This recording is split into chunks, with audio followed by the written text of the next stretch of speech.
have these things on your mind. And when it's hot, they're so hot, meaning like active and live. It's so easy for you to express them. But then when you get some distance from it and you find yourself sitting in a therapist's office, you're like, yeah, I know this was really important to me at the time. It's kind of hard for me to figure out how to say it though. Hey everybody, before we start the show, I want to make a couple disclaimers. This show does cover a wide variety of topics related to mental health and life in general, and some of those could be sensitive for you. I want to simultaneously encourage you to be brave in consuming difficult content, but also respect and recognize your limitations. So please use your best judgment. I will never be offended if you need to skip a question or an episode entirely, but feel free to feel it out, check out the episode, and just see what happens. If you need to skip, that's okay, but feel free to give it a shot first. I also need to say that while I am a psychologist, I'm not your psychologist, and I'm not your therapist. This is not intended to be direct medical advice, and you should not use this as a substitute for professional help. So with those said, let's go ahead and get into the show.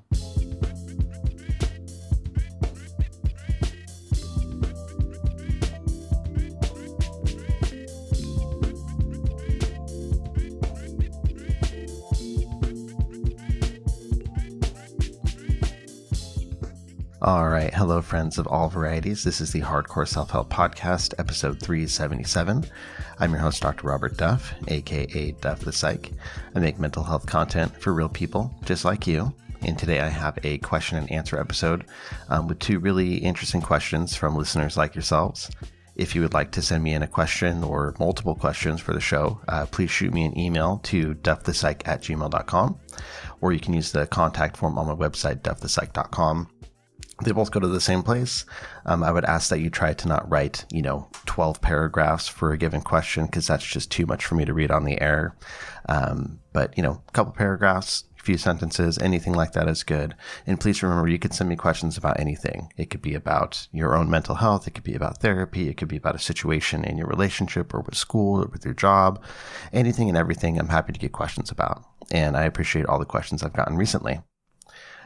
Before I get into the episode proper, I did want to share another fun pro tip for ChatGPT, the AI chatbot. As you guys know, I'm obsessed and use it all the time for everything.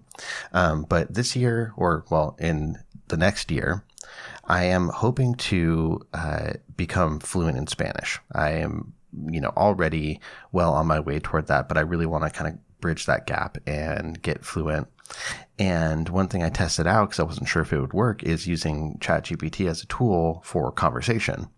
And whether it's in text or actually talking back and forth through their new audio feature, it can speak Spanish. And so, I can be like, hola, quiero practicar mi español contigo. And it'll be like, sure, and it'll come up with questions or practice conversation or do really whatever you want. And so that's been a really cool resource that isn't extra on top of what I already, kind of pay for it. There are a lot of kind of newer AI language apps coming out, but this is one thing that, you may already have access to that you could use.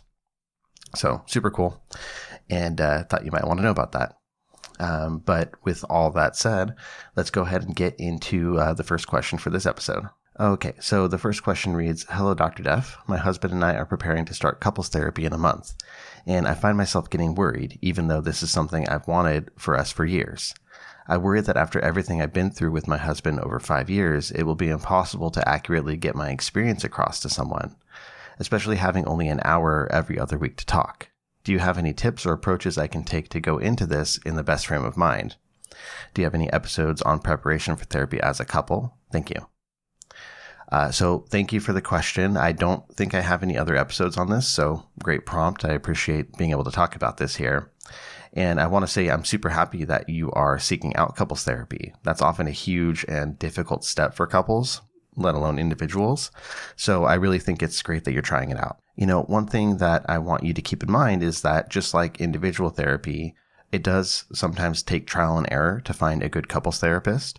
It's less common, I would say, to kind of shop around and try multiple therapists because there's two people at least involved in couples therapy and a little bit more logistics. But sometimes you do need to. You may not hit it off instantly with your therapist, or you may find that they're the perfect person to help you guys out right off the bat. So, either one is possible, but just sort of be aware that, you can't fully predict what it's going to be like. But regardless, even making that commitment to change as a couple and finding somebody that you would like to work with, I think is a huge step. And my hope is that since you booked that first appointment, it's given you some permission to work on improving yourselves and improving the relationship from the outset. Just like individual therapy, usually when you make that decision, you kind of already start working on it yourself. So I hope that it's similar for you guys here. But all of that said, your concerns here, I think, are definitely reasonable. You mentioned that you don't know how you're going to accurately express yourself to someone after all that's built up over the years that you've been together. And you mentioned it feels sort of unfeasible having only every other week sessions for an hour to talk. And I think that you're right. You're totally right.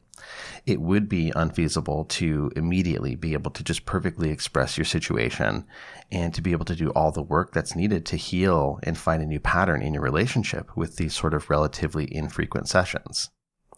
But that's okay. That's totally fine, and that's expected because the actual time that you spend in therapy sessions is just the start. So let's talk about some things that you can do. We're going to talk about what you can do before, what you can do during sessions, and then what you can do after sessions or in between them to, maximize what you're getting out of it. So first off, a little preparation can be helpful. You've probably already thought a lot about what it is that you are concerned about, what you want to discuss, but it can be helpful to, get yourself a notebook or a journal. I would suggest getting a new one specifically for this journey, specifically for the couples therapy. Not necessarily one that you share with your partner, but one that's for you as you go through the couples therapy. And you can actually write your thoughts out in there. Instead of just sort of keeping them inside, you write them out. And this will do several things.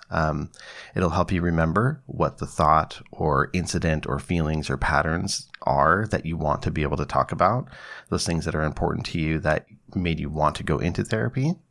And then it'll also help you remember how you want to articulate those things, because a very common phenomenon in any type of therapy is that you have these things on your mind. And when it's hot, they're so hot, meaning like active and live, it's so easy for you to express them. But then when you get some distance from it and you find yourself sitting in a therapist's office, you're like, yeah, I know this was really important to me at the time. It's kind of hard for me to figure out how to say it though.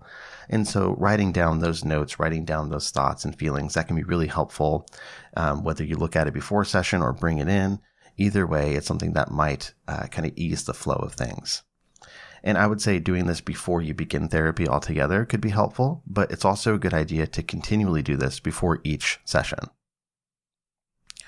If you're in a place where you are able to constructively talk with your husband right now about the therapy that you have coming up and to discuss some of your hopes and what you'd like to achieve beforehand, and I mean you collectively, so both of you talking about your hopes and, expectations, things of that sort, I think that can be a good thing too, right? Because having shared goals, even if you're approaching them from different perspectives or have different opinions, that can really help to guide therapy.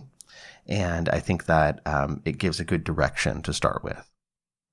Now, when you're in therapy, when you're actually in sessions, you don't have to know exactly what you're doing. That's the therapist's job, right? If you already knew how to resolve things, you guys would have by now. So don't feel like you need to walk in there with a playbook and with an exact idea of how you're going to solve things. That's something that you're going to collaboratively work through and figure out together. And be aware that just like individual therapy, it may take a few sessions for you to warm up to the process and to build enough trust to actually start getting into the nitty-gritty and the deep stuff. And that's totally okay. So that's what you can do kind of beforehand and during sessions. Both of those would help you get more out of what you're doing. Now, when it comes to what you do outside of session, so what you do sort of afterward, I think that's where a lot of the real work happens. There are a lot of great books for couples. There's a huge variety of them. I would suggest getting one and working through it while you're in the process of doing therapy. One I like is a book called the Couples Therapy Workbook. It's called Couples Therapy Workbook, 30 Guided Conversations to Reconnect Relationships. And it's by the author Kathleen Mates-Youngman. I think she's a MFT, a therapist of some variety. This is one that I've worked with some people going through it for couples therapy with me. And I really like the book. It's basically, it has sort of exercises. It has a kind of a connection ritual that you practice together, and you do that before going into these conversations. And they range in their topics, and they kind of go from more casual to more intense. And it just really, really helps you to bring out some of the things that are important about, you as individuals, you as a couple, you as individuals who have a certain background and upbringing. It really helps to continue the work that you might be doing in couples therapy, and also just to deepen your relationship in general. So that's a really good one, but there are also plenty of others. If you just go on, Amazon or a local bookstore, anywhere, and you look for couples therapy workbooks or, advice for couples, anything like that, there are a lot of good options out there. There's only so much time to actively work through things in therapy. And then often when you're done with therapy, you kind of start thinking about what you wish you had said, how you might apply things from session in your daily life. And maybe you have other insights that just, happen from the process running in the background of your brain. And so workbooks and other sort of resources like this, they really give you a chance to continue that process and keep the flow going. I'm going to talk about some other options and things you can do outside of session, but before that, let's talk about our first sponsor. All right, this episode is brought to you by BetterHelp. It's the season of the year where there's often a lot of gift giving. We are in the holiday season, and whether you celebrate any holidays yourself or not, it's a time when there are often heightened emotions.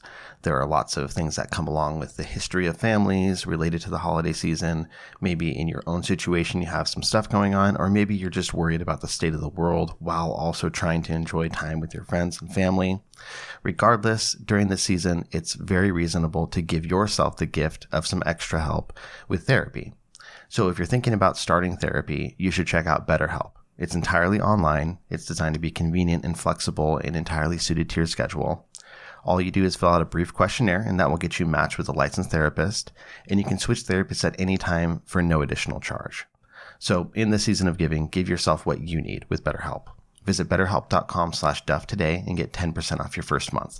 That's BetterHelp, HELP.com/Duff for 10% off your first month. Okay, back to the question here. Now, aside from the workbooks we were talking about, there are other things that you can do that are maybe a little bit lighter. Like, I think I've talked about this on the show before, but I enjoy those sort of conversation card games. I have one called Let's Get Deeper. I've also played one called We're Not Really Strangers. I know there are a bunch of them. I see ads on Instagram all the time for different types of them. But these are just sort of funner and potentially sometimes even more intimate questions, like of a sexual nature or related to dating and things like that. And this is a really good way to kind of deepen your relationship, but maybe have a little bit more flexibility instead of kind of the guided workbook format where you're really going in a specific direction. And, I could see yourself putting aside some time to do that and just really enjoying learning more about each other, even though you've been together for quite a while. Now, the therapist you work with will also likely give you some homework assignments. This is very common in couples therapy. And it could be any number of things, from topics to discuss to actual activities for you to do together. So for instance, maybe your assignment is to talk about your boundaries with each other and to talk about, things that you would like more support with. Maybe an activity would be to go on a date night or things like that. So whatever they are, I would just make sure that you do them. Doing the homework assignments from therapy is going to help you get a whole lot more out of it. Aside from, that though, aside from continuing the process of going through the concerns that brought you into therapy in the first place and sort of the heavy work of that, it may also be a good idea to just increase the amount of positivity that's happening in the relationship, the kind of reinforcement in the relationship. So if you have a chance to, I would set aside more time or just make more of an effort to connect, to share fun, silly, or meaningful experiences together. That's only going to benefit you and enhance the therapy process. One thing that you want to watch out for is just everything becoming all about the, problem. I'm saying with air quotes, the problem that you guys have. If everything kind of redirects back to that, it can be a bummer. It can be a time where, you're doing important work, but you don't really enjoy being in the relationship. So you want to try to balance that out, right? I think that these activities would be especially relevant in the off weeks from therapy. Maybe you pick the same time, like, okay, on Thursdays at 7 o'clock, instead of going to couples therapy, we're going to do something fun. We're going to go get dinner. We're going to go bowling. We're going to, share some wine and do some of those cards together, or watch a movie, watch a comedy show live, whatever you guys are into. But sort of making that, attempt to get closer, to enjoy each other's time, and to increase that reinforcement in the relationship, so that everything isn't just, the problem, the conflict, and all that heavy stuff. Both are important.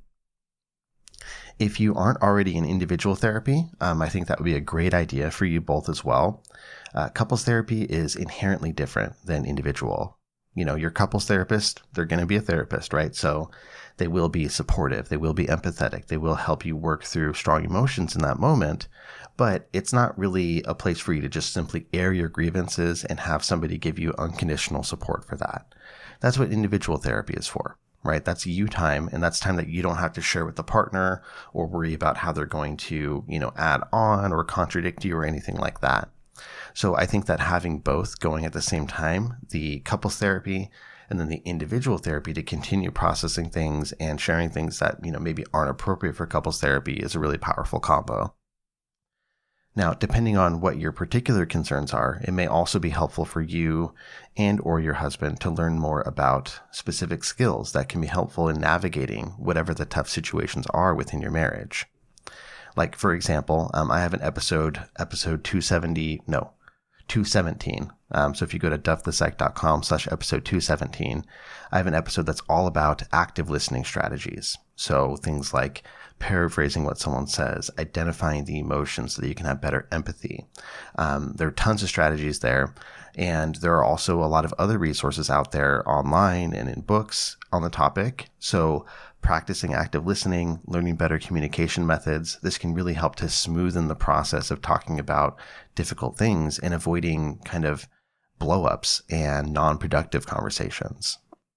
So that's one example. Another example would be that maybe you come to recognize that you're engaging in some common thinking traps, like personalization, where you take things personally that don't actually have to do with you, or mind reading, where you assume you know what somebody else is thinking, and then you react based on your assumption rather than whatever you guys eventually figure out the reality is.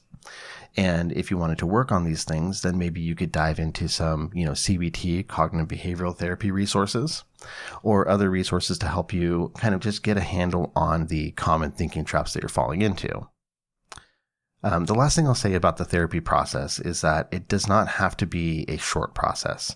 It's probably not going to be. A lot of things are not able to just be fixed instantly, and that's okay. It's not something that needs to be rushed. I think a lot of people also have this misconception that couples therapy is all about saving the relationship. And at least personally, that's not how I view it. I view it as a platform to clarify the situation and to enable the parties involved to make the best decisions for their well-being and for the well-being of the couple if they choose to remain together. So, sometimes that does mean kind of consciously sort of separating. Sometimes that means recognizing that the relationship is different than what you thought it was. And sometimes that means, putting aside some of the things that are getting in the way of the really beautiful, deep, romantic relationship that is there. It could be any of those things, but I think coming into it with a very, very straightforward goal to like, this has to save the relationship can sometimes be counterproductive, right? So I would say, ease up on yourself in terms of the pressure a little bit. It doesn't have to be laser focused from the start. It can be explorative. You can be curious. And, if you're motivated to magnify the impact of these sessions, there's a lot of ideas that we just talked about, some tools that you can use to do that. So I wish you all the best. I hope that whatever the outcome is, it's a good one for you and that it's healthy for you. And good job again in seeking out some treatment. All right, and before we get into the second question, I want to talk about our other sponsor. This episode is also brought to you by MindBloom.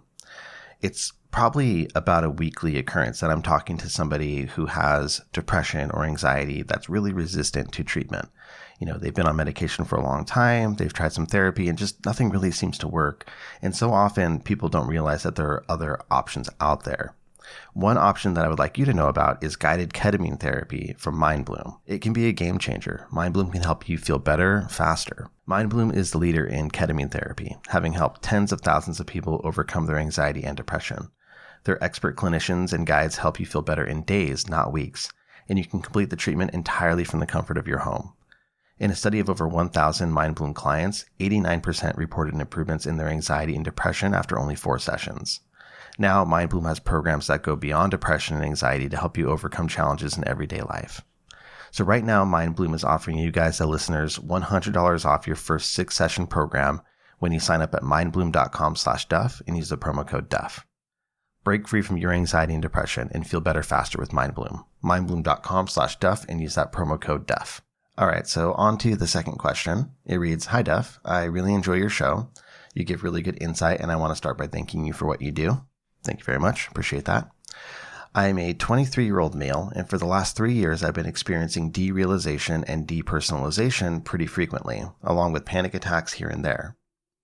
It manifests in the feeling that everything feels fake or that I'm watching myself exist. Here's my question. What are some ways I can tame these uncomfortable feelings? Thank you again." So thank you for writing in. This is a really great question. I think I've probably touched on the topic before, but I know there are a lot of people out there that struggle with similar experiences, so I hope that I can help out a little bit here.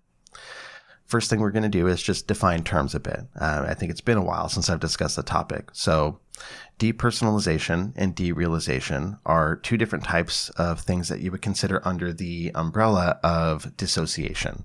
So these are different ways that you can dissociate. Derealization is when you feel a disconnect from the surrounding world. Maybe it feels like you're living in a dream or a movie. Maybe you see the world as sort of lifeless. Sometimes it actually impacts your perception. So like lifeless, artificially colored, distorted in some sort of way, just eerie and not quite real. And usually with these, you understand that what you're experiencing is not an expression of reality. You know that it's not exactly real, but still it doesn't help that it feels very uncomfortable. And it's not the kind of thing you can easily just sort of shake off most of the time. It feels very strange. And for a lot of people, they find it disturbing. Now, depersonalization is the other side of that. And that's when you feel disconnected from your own self. And this is when you feel like maybe you're outside of your body, observing yourself, maybe from up above. You might feel like your body is on autopilot and you're not really in control of your actions. You're just sort of going through the motions. One way that I like to describe this is I get this sort of feeling when I watch movies where there's sort of a montage, or not a montage, but like a scene where somebody is, like imagine them walking through a crowd of people and there's a song playing and it's like, that kind of main character feeling. That's kind of how it feels to me, the depersonalization thing. Like you're on autopilot, you're sort of in a movie, but you're not really in control of your actions. And often this is accompanied by things like feeling numb or like your thoughts and feelings are not your own. And by that, I don't mean that, you're having psychosis where you think that, say, aliens or something like that are controlling your thoughts. It's just that your thoughts don't feel right. They don't feel like you. But again, usually you realize this isn't reality. It just doesn't feel right for those moments. And there are a variety of reasons that these types of dissociation can occur. In some cases, it's just a, fleeting experience that comes and goes, maybe for some kind of physical trigger. Like, for example, for a lot of people, they have what's called orthostatic hypotension, which means that if you stand up too quickly, you might get a head rush. And when you have that head rush, you might feel this temporary sense of depersonalization. It can also happen when you're sleep deprived or fatigued. Sometimes people report this type of dissociation when they just have really deep existential thoughts about reality, and that kind of triggers it.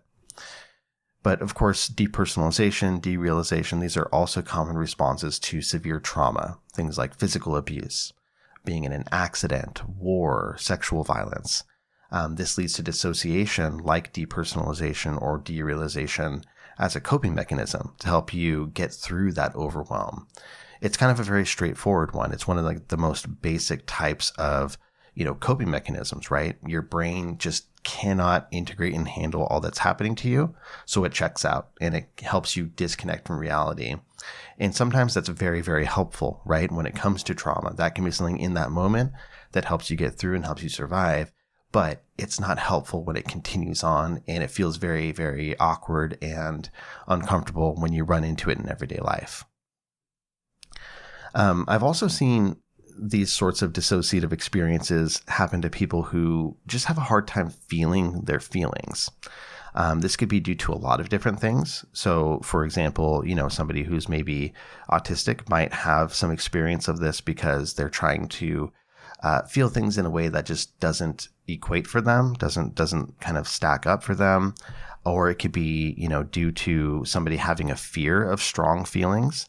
Maybe they've had a past experience where they were punished for having strong feelings or, not supported. Maybe they have a lack of emotional fluency, a lack of vocabulary. So it's overwhelming to feel things and not know what to make of them. There are many different reasons for it, but sometimes it has to do with the inability to feel those things that, you need to feel or that are coming on regardless. And then still in other cases, it could be the result of neurological conditions, right? So certain types of seizures or migraines involve depersonalization or derealization as a symptom.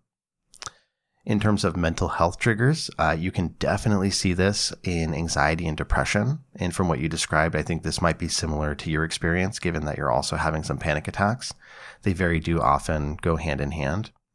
So yeah, there's, as I've said, a ton of different ways that you can find yourself experiencing these types of dissociation.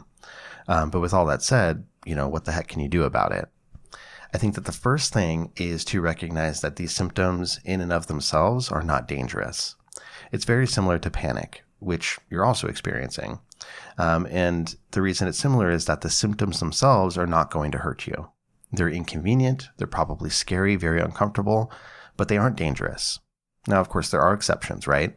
So one thing you want to make sure you do is go to your doctor and rule out any potential physical causes, right? So if you are having, say, a seizure disorder, or this is a sign of something going on with your brain, migraines, whatever, that would be important to know. And then, of course, also, if you're having a ton of depersonalization, maybe it's not a good time to operate, a crane or heavy machinery.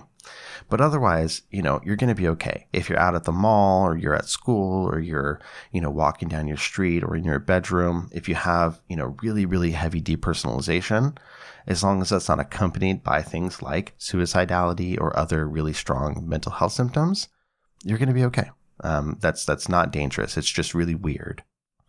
But there are a few methods that you can learn to try to bring yourself back down to earth and back into your body. The sensation of cold is something that a lot of people use. Really any sort of shocking sensory experience, but cold is one of the ones that we have, easy access to. One that I'm a big fan of is getting a big bowl, so like a big mixing bowl if you have one in your kitchen, and filling it with ice water. And then what you do is you actually briefly submerge your whole face in it. You just put your face into it and wait a second and then bring it out. And there's some different theories about this. It's like the shock of the experience helps. There's also a theory that it's actually a bit of a reflex that helps pull you out of it by having your face submerged in water. But either way, it does seem to be very helpful. And this is one, interestingly, that helps my son out. My older son, he sometimes has meltdowns that are kind of panicky and do have an element of anxiety to them. And I've showed him this trick, and every so often he'll actually ask for it. He's like, can you get me, ice water for my face? And he'll put his face in there, and it really does help to kind of pull him back to the moment. I've also seen people that, not enjoy, but they have success grabbing ice cubes and holding them in their hands, like gripping them in your fists. That can have a similar effect. And you can get creative here. A cold shower. If you have a cold plunge out in your backyard, you can do that. Even walking outside when it's really cold out. If you live in an area that gets freezing, like just hop outside real quick and, let that cold air really, really impact you. Or just, the simple one of splashing water on your face. These are all options to try to just kind of pull you back into your body. It doesn't address any sort of root cause, but it might be a way to get your brain and body back in sync when you want to. There are also a lot of what we call grounding techniques out there. They serve a similar purpose to kind of bring you back into your body. But there are, different ones that you can do. My typical go-to, and I don't know if anybody else calls it this, it probably exists by a different name. But I just call it like sensory bingo, as if you have a bingo card and you're just checking things off. And this is really what it sounds like. You engage each of your different senses in turn. So you find something to smell. and ideally something interesting, right? Find something interesting to smell, find something to taste, find something to feel, find something to listen to, find something to look at. So if I were doing this right now, right, if I were doing sensory bingo and I was feeling dissociated and I needed to start, just looking around my desk, I might, kind of reach over and feel the crunchy leaves over here on the end of my spider plant. Oop, just pulled one off. Because they're starting to get crunchy on the end of some of these leaves, which I think means I need to use better water to water them. But anyway, I can feel that, and that crunch might be an interesting tactile sensation for me. There's an old beer sitting, I think this is from like 2 days ago, sitting on the corner of my desk. I might taste that, right? I might taste this old beer that's sitting on the corner of my desk. I might blast like a song in my headphones, like a, really heavy song, or maybe something really funky, like that just really impacts me on a visceral level. Maybe I might go outside and see if I can make out the mountains that are kind of down yonder in the dark and see if I can actually make them out. Or, if I need something to smell, I might go into the bathroom, and I know that there's a jar of Vapor Rub in there, which is like that mentholated stuff that you rub on your chest. And that would be, like a really intense type of smell. So those are all different things that I could do to try to root myself and ground myself in the present moment and what's around me. So these things are kind of arbitrary, but at the same time, you can probably see how the somewhat shocking experience of, that really mentholated Vapor Rub, or the really shocking, gross taste of a stale old beer might kind of throw you back into the present moment. So that's what you might do if you're trying to kind of focus on the sensory route. And mindfulness is another one. This can be helpful here, but I think that this also really depends. So I wouldn't say this is for everybody. It kind of depends on what your triggers tend to be for dissociation, right? Because for some people, their relationship with meditation or with mindfulness exercises is, not the best. And maybe they're actually thrown into dissociation more often when they try to do these typical mindfulness or meditation exercises. So that's something that, you'll want to be aware of. Again, not dangerous, but probably not something you're going to want to invite. But the concept of mindfulness through whatever method is great here. Whatever practice you use to foster it, a solid grasp on mindfulness is going to allow you to notice when you're feeling dissociated, but not put so much weight onto that fact, right? You notice it, you recognize, oh, okay, I'm not, fully present in this moment. I feel like I'm outside of my body right now, but you don't give all of your attention to it. You don't sort of believe it. And I've absolutely done this before, especially while driving. There was a period of time I remember in graduate school, and I think this was probably during one of my more stressful times, like during comprehensive exams or when I was working on my dissertation or something like that. But I would get these sort of dissociative symptoms, and I think at that time it was more of the derealization than depersonalization, and that would be pretty worrisome for me when I was driving on the freeway back home. And so, at that time I would work on mindfulness, and it was very helpful because I could go, oh, weird. Yeah, I'm totally feeling outside of myself. I'm totally feeling like this isn't reality right now. Okay, got it. Anyways, I'm going to focus back on the next mile ahead because I don't want to run off the road, right? That's what's most important. And so it's that process of recognizing, not putting all of your, attention into it, and then redirecting back to the more important thing ahead of you. And on a similar note, deep breathing and relaxation exercises can also be really helpful if you find that your dissociation is the result of excessive anxiety or stress. Pay attention to your overall level of stress. If you find that you're exclusively dissociating when you have way too many things on your plate, maybe the answer isn't figuring out what to do about the dissociation. Maybe the answer is like, you need to take some things off your plate. And so it might be worth it to look at your overall lifestyle and see if anything needs to change. There are also many apps, right? So Calm or Insight Timer. I know there are plenty more. These often have guided meditations that are specifically meant to help ground you. And of course, these skills, they can be acquired even quicker with the help of a skilled therapist. So I think individual therapy can help you address, not only the skills, but also the root cause if there are deeper psychiatric issues that are causing the dissociation. So for example, if you have a history of trauma, walking through that and recognizing that there are certain reasons that you feel threatened and vulnerable in your daily life, and that's what makes your brain check out and dissociate, that can be really powerful. And then, of course, medication. I've seen a lot of instances where people getting on medication, even at a low dose, really, really helps reduce the frequency of dissociation. But that's an individual thing. That's something that you would talk to your doctor about. And there are a lot of different ways of sort of looking at this. So, I would just say try not to leave any stone unturned if you haven't figured it out yet. The last thing that I'll mention on the topic is exposure. So exposure is a tool that's really, really helpful for both panic and dissociation. And exposure is exactly what it sounds like, exposing yourself to the thing that causes you anxiety, right? And this isn't meant to be a form of torture, and there are specific ways of going about the process, but it's meant to help prove to your body that the danger it feels is not based in reality. And so by approaching it rather than avoiding it, you kind of call BS on the anxiety. And you can also build a better tolerance where it doesn't impact you as much. I like to think of this as, let's say that one of the things you do for grounding is you go jump in the pool when it's cold. At first it's going to be extremely shocking, but if you stick with it, your body will get more tolerant to that cold, and it may not be comfortable, but it's going to be more manageable than it was before, right? So what you do is you approach these things and you build that tolerance so that they become less impactful to you. Now, depersonalization, derealization, there can be a similar effect where, if you're able to approach and get exposure to it on your terms, you feel like you have more control over it. You don't feel as sort of struck over the head by it, less surprised by it, and that can be very powerful. But it can also be kind of tricky to get that exposure if you feel like it tends to come on randomly rather than a very specific trigger.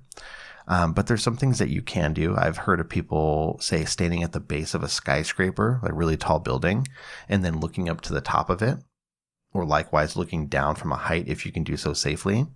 Those are things that kind of get that derealization effect for people. Watching or reading information that makes you feel just that sense of existential weirdness. So I'm thinking about, there are YouTube videos that show the scale of the universe and how we are just infinitely tiny, like not even a fucking speck in the cosmos, right? And that for some people might really do that sort of existential distancing from reality. Even sitting with your head, hanging off the bed upside down to simulate a head rush, if that's safe for you to do.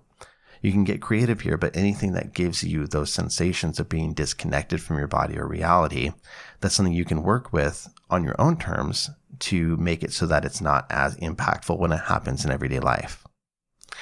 So those are a lot of different ideas. Hopefully there are some good nuggets in here for you. If you want more particular guidance about the panic and the exposure work part, I have an online course. It's called Kick Anxiety's Ass. You can find that at kickanxietycourse.com. In addition to my book about anxiety, and those could be good places to start. And I've also done a bunch of podcast episodes that you can find. If you just go to Google and search Duff the Psych Exposure or Duff the Psych Panic, you're going to find those episodes that I've done. And I think that could be also a place for you to look for more resources. So with that, everybody, that's the end of this episode. This has been episode 377 of the Hardcore Self-Help Podcast. If you'd like the show notes for this episode, go to duffthepsych.com/episode 377. And if you want to send me a question for a future episode, send me an email to duffthepsych@gmail.com. Take really good care of yourselves, and I will see you for the next episode. Bye.